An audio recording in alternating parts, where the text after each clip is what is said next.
Kunin natin itong bulaklak ng ating kalabasa. Ano, may bunga. Ayan. Ha? Ay, wag daw natin tanggalin, sabi ni mother. Ito, magiging bunga siya. Ayan, yung isa. Oh, pahaba naman ito ng kalabasa. Pahaba. Yung nandun, yung bilog. Ito, oval. May kaya naman dyan bulaklak. Ayun yung tinanggalan ko ng bulaklak.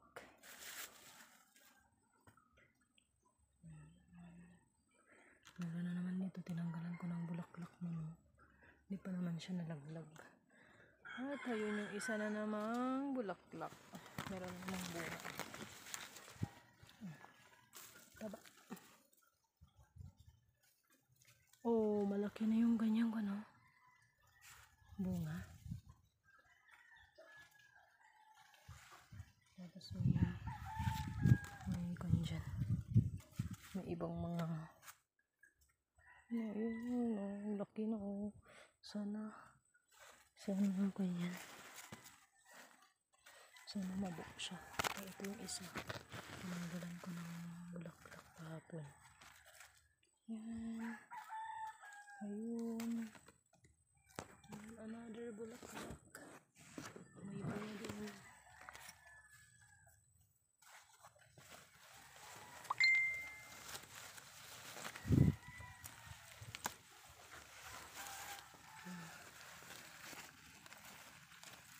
Yun, may bunga din sa ilalim. Ito na ng mga bagong bulaklak na naman. Ayan.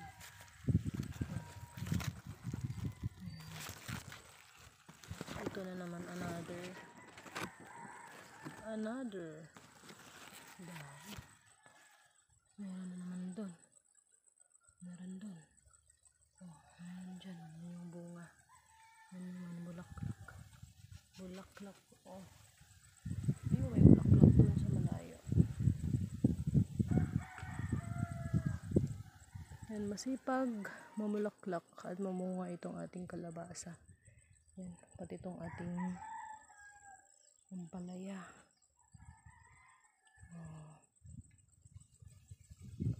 Yan yung ating kamatis din. Oh. May bulaklak pa yung kamatis. Oh. Yan yung ating ampalaya. Oh, yan. Ating ampalaya. Oh, ang dami. Ang daming bunga. Nandun. Dami mga bulaklak.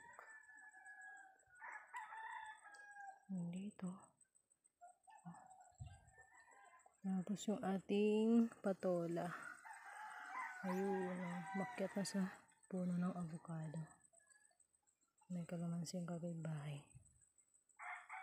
Masipag itong mga kalabasa na mamulaklat at may bunga yung ating kalabasa doon. Oh, sana mabuo silang lahat. Ang dami nating i-harvest if ever. Yan yung ating kamatis. So marami pa tayong i-harvest.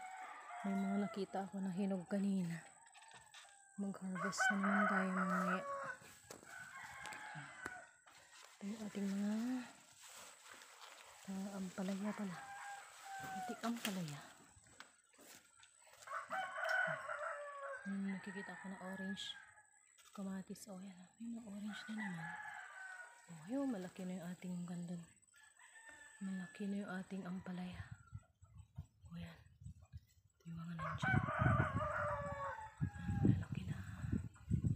Oh, meron na naman isa dito. Oh. Grabe. Isa din. Oh, nakita yan. Laki na ampalaya nakasupot. Sipag. Masipag itong ating halaman. Ito, mag-harvest tayo mamaya, guys. Bye-bye.